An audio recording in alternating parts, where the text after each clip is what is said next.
Not on My Campus is a student-led organization, and basically our end goal is to prevent rape and sexual assault on college campuses. Well, I was actually in Austin last spring break for Roundup. It's basically just like a big Greek event, and for the wristbands they were passing out at Roundup, every single wristband said "Not on My Campus," and it was just a really cool way to get a lot of people talking about the organization. I hadn't even heard of it at the time.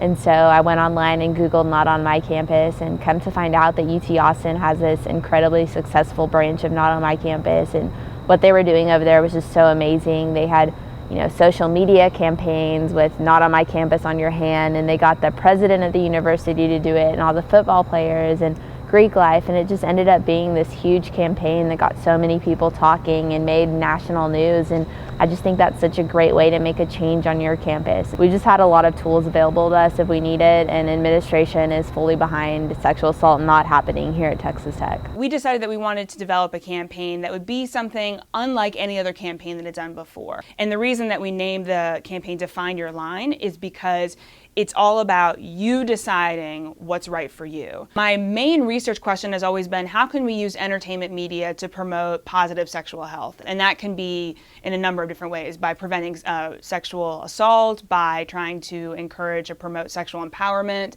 and sexual agency among women. A rape myth can be that guys can't get raped. And in fact, obviously, they can be assaulted just as much as females can. Or that, a girl is asking for it because she was wearing a certain, short skirt or that kind of thing.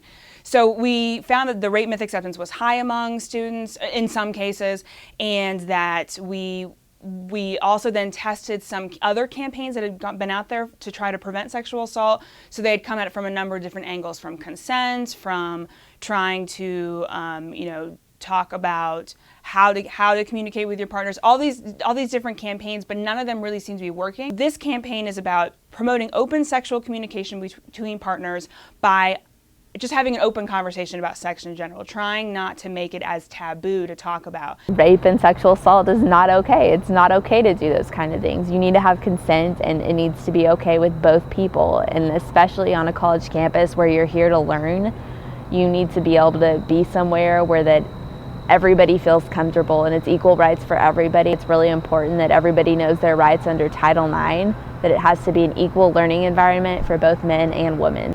From what I've learned about Texas Tech compared to other colleges, I really believe that Texas Tech is on the victim's side always, and will do whatever it takes to make the victim feel comfortable. Whether it's to abstain from sex, whether it's to engage in casual sex relationships or monogamous relationships.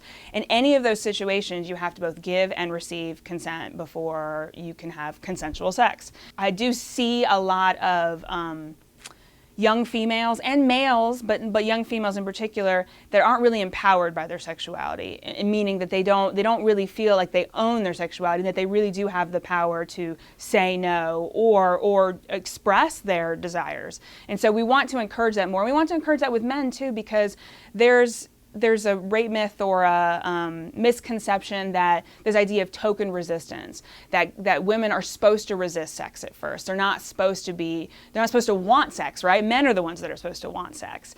And I think that both of those pressures on either side are unfair. So the goal, obviously, is to reduce these sexual assault incidents, because in a recent survey that we did, we found that 1 in 4 females that we interviewed had been sexually assaulted while enrolled at Texas Tech, which is consistent with national averages, but still much too high.